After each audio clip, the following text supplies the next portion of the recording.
अब हम पढ़ने वाले हैं कंट्रास्ट मीडिया के बारे में। जो कंट्रास्ट एजेंट होते हैं वो सीटी स्कैन और बहुत सारे जो इन्वेस्टिगेशन रेडियोलॉजिकल इन्वेस्टिगेशन होता है उसमें यूज होता है। वो बेसिकली ऑस्मोलैरिटी के बेसिस पे 3 टाइप के होते हैं। एक होता है हाई ऑस्मोलर, फिर दूसरा होता है लो ऑस्मोलर और तीसरा होता है आइसो ऑस्मोलर। जो हाई ऑस्मोलर कंट्रास्ट मीडिया होते हैं, ये ऑलमोस्ट इनकी ऑस्मोलैरिटी 6 टू 8 टाइम्स प्लाज्मा से ज़्यादा होती है, जबकि लो ऑस्मोलर जो रहता है इसका जस्ट हाफ 3 टाइम्स। अगर हम इसको 6 टाइम्स मानते हैं तो ये 3 टाइम्स इनकी ऑस्मोलैरिटी ज़्यादा होती है। जो हाई ऑस्मोलर कंट्रास्ट मीडिया होते हैं, वो पहले बहुत कॉमनली यूज़ होते थे और इनका साइड इफ़ेक्ट बहुत ज़्यादा होता है। इसलिए इसमें जो 2 ग्रुप आते हैं मेनली डाईएट्रिज़ोएट और आयूथैलेमेट। तो डाईएट्रिज़ोएट और आयूथैलेमेट की बात करें तो सबसे पहले जो हम यूज़ करते हैं यूरोग्राफिन या गैस्ट्रोग्राफिन कंट्रास्ट। तो जो यूरोग्राफिन और गैस्ट्रोग्राफिन कंट्रास्ट इंडिया में बहुत कॉमनली यूज़ होता है। गैस्ट्रोग्राफिन हम लोग जनरल सर्जरी में बहुत यूज़ करते हैं और यूरोग्राफिन यूरोलॉजी में यूज़ करते हैं। दोनों में डिफरेंस क्या होता है?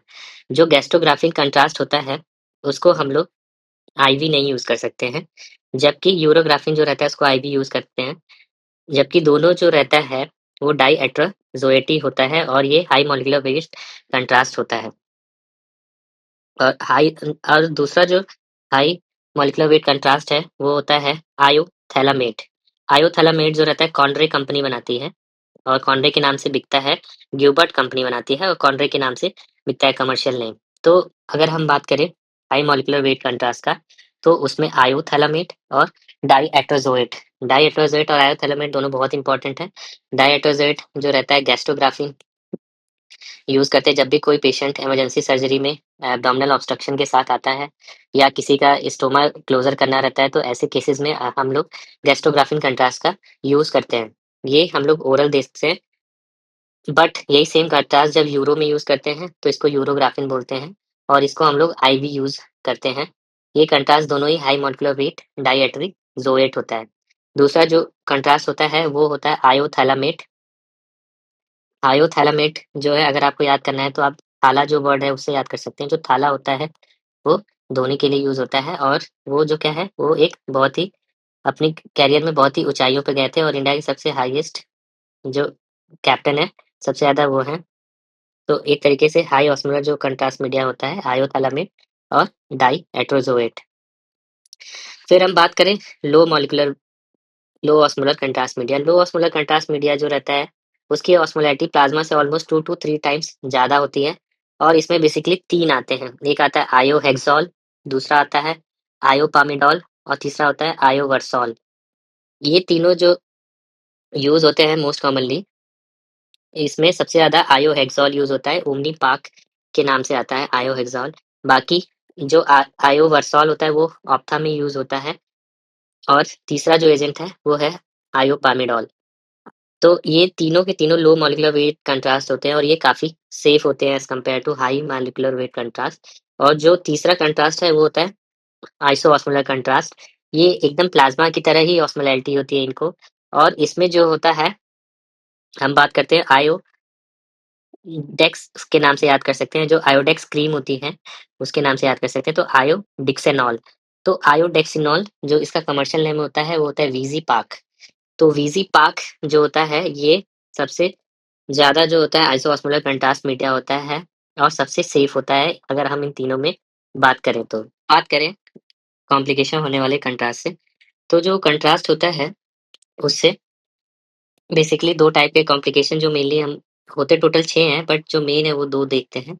अगर हमने कंट्रास्ट लिया तो उससे 2 तरह का कॉम्प्लिकेशन होता है। एक होता है इमीडिएट तुरंत, जैसे कंट्रास्ट लिया विदिन आवर्स, कुछ घंटे के अंदर ही हो जाता है।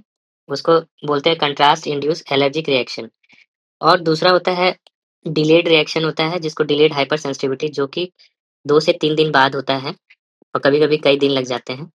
तो ये जो 2 से 3 दिन बाद होता है, ये बेसिकली सेल मीडिएटेड रिस्पॉन्स रहता है, जिसमें टी हेल्पर सेल्स जो CD4 पॉजिटिव हैं और CD8 पॉजिटिव सेल्स होती हैं, वो रिस्पॉन्सिबल होती हैं। अगर बात करें जो इमीडिएट रिस्पॉन्स होता है एलर्जिक, अब इमीडिएट रिस्पॉन्स कैसे हो सकता है? इमीडिएट रिस्पॉन्स जो इसमें मोस्ट कॉमनली कंट्रास्ट में देखा गया है वो होता है कि प्री जो मास्ट सेल्स होती हैं, मास्ट सेल्स जो रहती हैं वो हिस्टामिन रिलीज़ करती हैं। तो मास्ट सेल्स एक्टिवेट हो जाती है कंट्रास्ट लेने के बाद और हिस्टामिन रिलीज़ करती हैं। तो ये जो मोस्ट कॉमन फॉर्म होता है, यही जो रहता है कंट्रास्ट के केस में रहता है एलर्जिक रिएक्शन। जो आईजीई मीडिएटेड होता है बहुत ही कम होता है। आईजी मीडिएटेड जो रहती है वो एलर्जिक एंटीबॉडीज़ होती हैं, वो कंट्रास्ट में बहुत कम देखने को मिलता है। मोस्टली मास्ट सेल से डायरेक्टली हिस्टामिन रिलीज़ हो जाता है। और जब हिस्टामिन रिलीज़ होता है तो पेशेंट्स को इनिशियल जो होता है माइल्ड सिम्पटम्स होते हैं जैसे कि नोज़िया, वॉमिटिंग, अर्टिकेरिया होगा, फ्लशिंग होगा, पेशेंट को वार्म सेंसेशन फील होगा। जब सिम्पटम्स माइल्ड रहते हैं तो अपने आप पेशेंट ठीक हो जाता है, यूजुअली सेल्फ लिमिटिंग होता है। बट कभी-कभी पेशेंट की सीवियरिटी बढ़ जाती है और हिस्टामिन जो रहता है लंग के पे काम करता है जिसकी वजह से ब्रोंकोस्पाज़म हो सकता है, एंजियोएडिमा हो सकता है और पेशेंट का बीपी गिर सकता है, हाइपोटेंशन। तो ऐसे केसेस में हमें मेडिकल इंटरवेंशन की ज़रूरत होती है और कभी-कभी बहुत ज़्यादा सीवियर केसेस में लाइफ थ्रेटनिंग कंडीशन अराइज़ होती है जिसमें कि लैरिंजियल इडेमा हो जाता है और पेशेंट को एनाफाइलैक्सिस रिएक्शन स्टार्ट हो जाती है और कार्डियोवास्कुलर कोलैप्स हो जाता है। अगर ऐसी कंडीशन को ठीक नहीं करेंगे तो पेशेंट जो है डेड भी हो सकता है। तो अगर हम बात करें तो ये आईजीई मीडिएटेड नहीं होते हैं, मास्ट से हिस्टामिन डायरेक्टली रिलीज़ होते हैं, इसलिए इसको सूडो एलर्जिक भी बोलते हैं। सूडो एलर्जिक क्योंकि इसमें डायरेक्टली हिस्टामिन रिलीज़ होता है और वो मीडिएटर होता है पूरे रिस्पॉन्स का। अब डिलेड हाइपर सेंसिटिविटी रिएक्शन की बात करें तो 2 से 3 दिन बाद होता है एक्सपोज़र के और इसमें होता क्या है, जो टी सेल्स रहती हैं वो इम्यून जब भी हम कंट्रास्ट लेते हैं तो टी सेल्स एक्टिवेट हो जाती है, इम्यून हो जाती हैं और इम्यून सिस्टम जब एक्टिवेट हो जाता है टी सेल्स ये स्किन के पास जाके बैठ जाती हैं। फिर अगली बार जब भी कंट्रास्ट लेते हैं, तो होता क्या है कि स्किन पे बहुत सारे छोटे-छोटे रैश बनने लगते हैं और इचिंग होने लगती है। तो मैक्युलोपैपुलर रैश और प्लूराइटिस होने लगता है, टी सेल मीडिएटेड, इसी को बोलते हैं डिलेड हाइपर सेंसिटिविटी रिएक्शन या टाइप 4 रिएक्शन। फिर अदर कॉम्प्लिकेशन की बात करें तो कंट्रास्ट की वजह से नेफ्रोपैथी होता है। तो नेफ्रोपैथी कब बोलते हैं? जब पेशेंट का जो सीरम क्रिएटिनिन है, वो 0.5 मिलीग्राम पर डेसीलिटर 2 से 3 दिन के अंदर अगर बढ़ जाता है, there is rise of 0.5 milligram per deciliter in serum creatinine within 48 to 72 hours, जिसको बोलते हैं कि 25% से ज़्यादा क्रिएटिनिन बढ़ गया है।